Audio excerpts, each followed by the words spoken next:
en train de délibérer au procès de Guy Turcotte, donc on peut parler, maintenant on est plus libre de parler, et on va parler ce soir du fameux trouble d'adaptation qui est soulevé par la défense au procès de Guy Turcotte, qui dit, bon, en étant frappé par ce trouble d'adaptation le soir du drame, Guy Turcotte a agi en pétant un fusible, il n'avait pas conscience du bien et du mal. Telle est l'hypothèse qui est défendue par la défense, qui a engagé des spécialistes qui ont étayé cette thèse-là dans des témoignages. Or, le journal Le Soleil a fait une étude assez intéressante, une expérience intéressante. Le journaliste a envoyé à des experts, des psychiatres et des psychologues, un questionnaire. Et il y a eu 59 participants, 59 personnes ont répondu, des psychiatres et des psychologues, et la question était, est-ce que le trouble de l'adaptation peut faire perdre la capacité de distinguer le bien du mal? Regardez les résultats, ils sont quand même assez spectaculaires. Il y a 2%, une personne interrogée qui dit oui, ça se peut, qu'on n'ait pas la capacité de distinguer le bien et le mal. 7%, c'est peut-être possible, mais rare. 53% extrêmement improbable et 39% impossible. Ça veut dire qu'il y a 92% des gens qui disent que c'est fort improbable qu'il y ait une distinction entre la réalité et ce qu'on vit objectivement. Donc, on ne connaisse pas le bien et le mal parce qu'on est frappé du fameux trouble d'adaptation. Alors, on a pensé inviter une sommitaire en la matière, M. Hubert Van Gezegem. Bonsoir. Bonsoir, M. Gezegem. Alors, qu'est-ce que vous pensez de ça? Le trouble d'adaptation-là, on a trouvé des experts en cours qui nous ont dit que, du côté de la défense, le bien et le mal, ils ne pouvaient pas distinguer ça. Or, on se rend compte que 92% des gens disent que c'est très, très, très rare ou à peu près impossible. Qu'est-ce que vous pensez de ça? Mais je crois que l'état de la science est exactement cela. La grande majorité des psys, au sens large du terme, voient le trouble d'adaptation comme quelque chose de très superficiel. Même lorsqu'on a au départ songé de l'entrer dans nos classifications, par exemple le DSM, il y a eu toute une controverse. La plupart des gens disaient, mais vous savez, ça ne vaut pas la peine de nommer trouble une difficulté passagère suite à un incident quelconque. D'autres disaient, oui, mais vous savez, c'est quand même quelque chose, c'est quand même une détresse, il faut qu'on lui donne un nom. Donc oui, il est entré dans le DSM. Mais quand on regarde les descripteurs d'un trouble d'adaptation, cela ne justifie jamais l'idée qu'une personne qui est aux prises avec un trouble d'adaptation va être victime d'une dissociation intérieure ou d'une perte de contact avec la réalité. Même celui qui a témoigné, un spécialiste universitaire qui a témoigné pour la Couronne, a dit, écoutez, si on souffre du trouble d'adaptation, c'est qu'on n'a pas de psychose. Et si on a une psychose, on n'a pas de trouble d'adaptation. Donc, si tu as un trouble d'adaptation, tu ne peux pas être mêlé entre le bien et le mal, tu le sais. Et une psychose, tu ne le sais pas. Alors, c'est un ou l'autre, ça ne peut pas être les deux en même temps. Exactement. On est soit moule ou on est poisson, voyez-vous. Ouais. Il faut nommer les choses, bien sûr. Mais si une personne a une grande propension de glisser dans une perte de contact avec la réalité, c'est-à-dire de glisser dans un épisode psychotique, ben, on va dire, ben voilà, c'est une personne qui est psychotique ou qui est en état de dissociation. Du moment qu'on émet un diagnostic de trouble d'adaptation, eh bien, on est ailleurs, on est complètement ailleurs. Alors, si je dis, si vous émettez, vous, un diagnostic, vous dites, cette personne-là a un trouble d'adaptation, dans votre livre à vous, là, pour vous, assez ce qu'elle va. Elle pleine d'angoisse, elle pleine d'anxiété, mais elle a bien puis le mal à comprendre ça. Cette personne peut être très anxieuse, très déprimée, mais elle garde les deux pieds sur terre. Ça, c'est le trouble d'adaptation.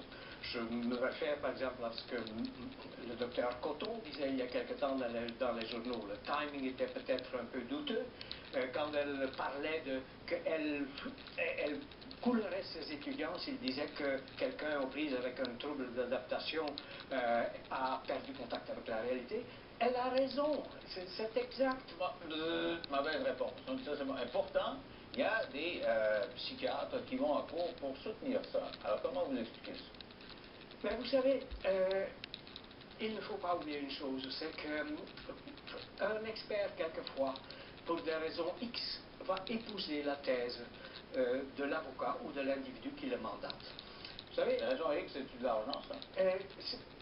C'est peut-être même souvent autre chose. Vous savez, c'est un genre d'allégeance qu'on peut établir avec quelqu'un qui a confiance en nous.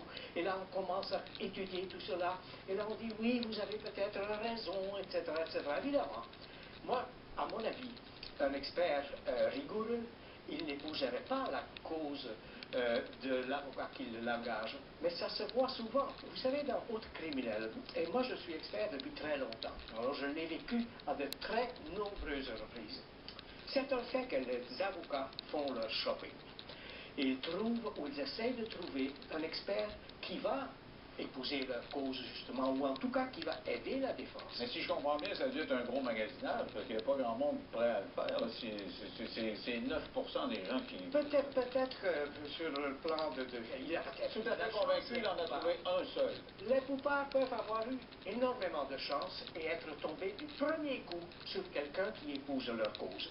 Normalement, ce qu'un avocat de la défense fait, et je l'ai souvent vécu, il demande: est-ce que vous pensez que vous pouvez voir mon client et est-ce que vous pouvez éventuellement indiquer que oui, ce qu'il a fait, ce n'est qu'un accident de parcours, mais que ce n'est pas un bandit, blablabla. L'expert, qu'est-ce qu'il dit? Il dit: on va voir votre client.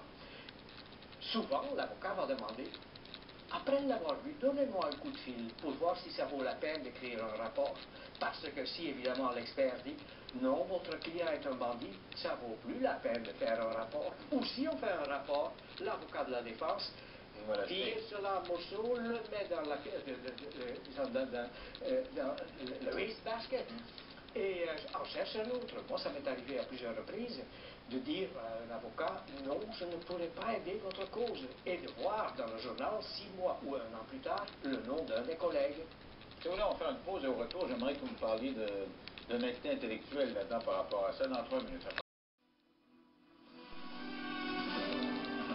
Avec moi, M. Hubert Van Gezegem, psychologue spécialisé en matière d'évaluation. Dites-moi, alors là, tantôt on a dit, on magasine les experts, les pouvoirs vont probablement fait, mais est-ce que ça s'achète un expert? Est-ce qu'on peut dire, bon, ben voici, je vais te donner le temps, puis dis-moi ça? Je ne crois pas que ça s'achète. Normalement, vous savez, les experts, qu'ils soient du monde psy ou d'un autre domaine, ils ont normalement l'indépendance intellectuelle et scientifique suffisante pour pouvoir dire non et pour ne pas être achetable. Évidemment, il y a des bandits partout. Oui, il y a peut-être des gens qui se font acheter, mais normalement, non, ce n'est pas la norme. Il y a autre chose qui est en jeu. Ce n'est pas une question que l'avocat dit: voilà, je te donne tant, peux-tu dire comme moi, ou en tout cas donner des arguments qui m'aident dans ma défense. C'est pas comme ça que ça se passe. Je crois qu'il y a un élément de... vous savez, nous autres, on appelle ça, dans notre science, le biais de confirmation. Vous savez, si un avocat nous demande et dit: voici quel est mon plan, est-ce que vous ne pouvez pas me répondre à telle et telle question, et on va voir. Évidemment, disent les avocats, parce qu'ils disent toujours ça: si votre expertise va à l'encontre de ce que je veux, pas de problème. Ainsi sont les avocats. Effectivement, ce sont des gens quand même sérieux, tout court. Mais, comme je le disais tantôt dans d'autres mots peut-être, l'expert quelquefois est victime du biais de confirmation. C'est-à-dire, vu qu'on lui pose une question, eh bien, il se crée dans son esprit quelque chose qui fait qu'il développe une attention sélective pour tout ce qui aiderait la cause, et au contraire, un genre de cécité pour ce qui n'aide pas la cause. Et comme ça, de petit indice à petit indice, tout en étant honnête ou en se croyant honnête. Un aveuglement involontaire? Oui, tout à fait involontaire. Vous savez... Il y a du Gérald Tremblay peut-être dans l'expert? Oui, mais vous savez, beaucoup de gens peuvent être victimes de ça. Les juges peuvent être victimes de ça, les policiers, les experts, les chercheurs. C'est pas pour rien que ça s'appelle aussi le biais du chercheur. Dans le cas de Guy Turcotte, ce qu'on compare, c'est qu'il y a une personne qui dit: oui, je dirais absolument qu'il n'y a plus de rapport entre la réalité, c'est-à-dire entre le bien et le mal, et toutes les autres ont des doutes. C'est quand même surprenant qu'on en ait trouvé.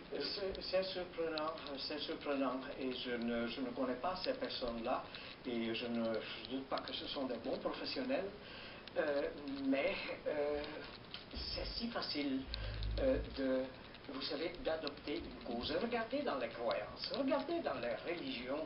Ce sont des gens... Ah, des psychologues, alors, on a l'impression que vous êtes juste des rationnels, juste des têtes, vous n'êtes pas influencés par rien, non? Vous savez, nous sommes tous supposés d'être uniquement témoins de la science. Mais nous sommes tous faits quand même en chair et os. Merci beaucoup, M. Van Gezegem. C'est tout ce qui nous